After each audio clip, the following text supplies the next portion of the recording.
This is Samsung Galaxy Tab S6 Lite, and today I'll show how you can fix hacked system issues on this device.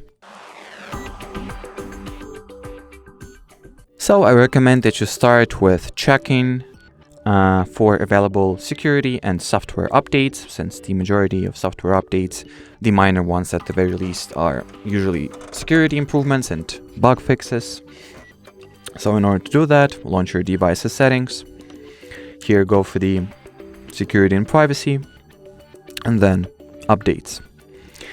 Now check for security update, and if there is a newer software version pending, make sure to download and install it right away, and do the same for the Google Play system update. If you have any newer version, go ahead and download and install it.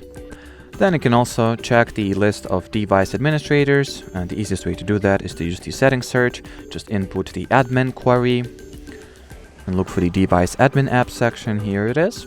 So look through this little list here and see if any device that you do not recall adding here has this permission active. And if it does, for example this one, for instance, just deactivate it and uninstall this app right away, since administrator rights or device admin apps is a very sensitive access, very sensitive permission that, if given to a malicious or virus app, is going to provide it with a very easy time to, do whatever it is designed to do, to harm your system, to harm your security, and so on.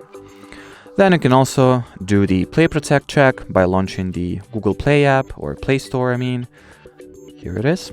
Then tap at your PFP, open Play Protect, and scan your tablet for harmful applications.